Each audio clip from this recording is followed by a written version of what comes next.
सकाळी जर तुम्ही बघितलं तर याच ठिकाणी दररोजचे 200 ते 250 मजूर उभे असतात कामासाठी. कोणीतरी या, आम्हाला बोलवा, काम द्या, रोजगार द्या. त्यांची व्यथा बघा, कोणाच्या चेहऱ्यावर हसू दिसत नाही. प्रत्येक जण वाट बघत असतो का आम्हाला कोण बोलवतो, कोण रोजगार देतो.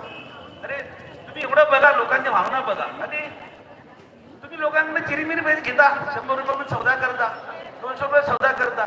पोलीस मध्ये एक मोठी सहनशीलता आहे, प्रशासन आहे, त्याच्याकडे थोडा अधिकार आहे, तुमची ताकद आहे, तुमची प्रतिष्ठा आहे. अशी चिरीमिरी घेऊन तुम्ही तुमची प्रतिष्ठा घालू नका. मित्रांनो, अतिशय वाईट व्यथा या रस्त्यामुळे झालेली आहे. 4 दिवसापूर्वी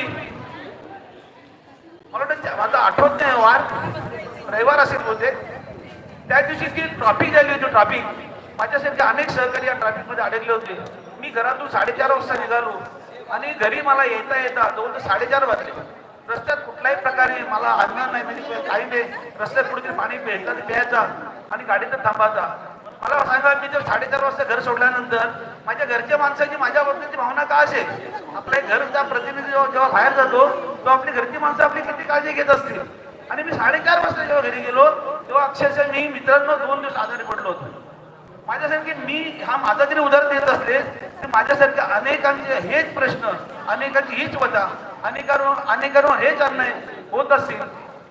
म्हणून माझं असं म्हणणं आहे की शासनाने, कारण शासन सुद्धा आमचंच आहे, आम्ही शासनाचे विरोधी नाही, शासन आमचंच आहे, सरकार आमचं आहे, इथले आमदार आमचे आहेत, इथले खासदार आमचे आहेत, इथले बरेचसे लोकप्रतिनिधी सगळे आमचे आहेत.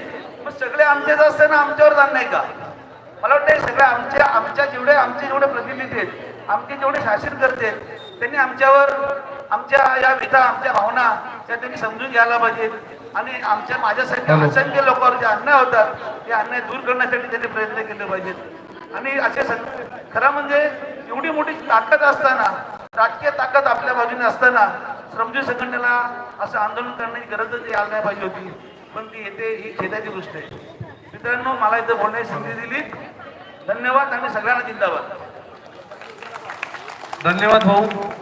विलास रंग पाटील यांनी आता 300 वडापाव जे आपले सभासद यांना दिलेले आहे, परंतु आपली पेज बनवायची ती चालूच ठेवायची आहे जरी वडापाव दिले तरी. यानंतर मी सविस्तर प्रस्तावना असेल किंवा सविस्तर या रस्त्याबाबत माहिती असेल, ठेकेदार असतील किंवा अधिकारी असतील, मी प्रमोद भाऊ यांना विनंती करतो का आपण लगेचच मार्गदर्शन करावे.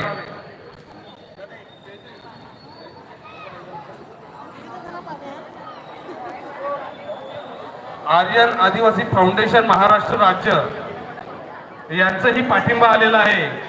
मी जयाताई पारधी आणि प्रमोद भाऊ यांना विनंती करेन, जयेंद्र भाऊ गावित यांना विनंती करेन का त्यांचं पाठिंब्याचं पत्र घ्यायचं आहे आणि यानंतर प्रमोद भाऊंनी मार्गदर्शन करायचं आहे.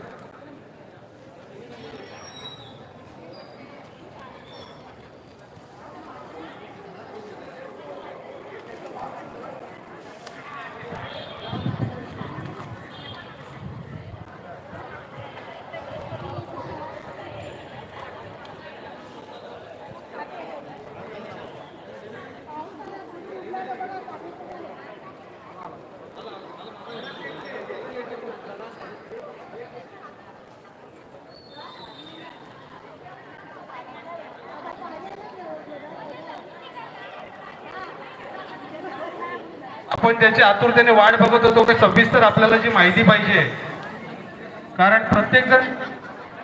प्रत्येकाला सविस्तर या रस्त्याबाबत माहिती नाही. खड्डे पडले असाच विषय आहे. पैसे काढले, परंतु जी खोलामध्ये आपल्याला जी माहिती पाहिजे, मी प्रमोद भाऊंना विनंती करेन. यानंतर आपण प्रास्ताविक भाषण करायचं आहे. वरती तुमचे तिकडनं सावकाश.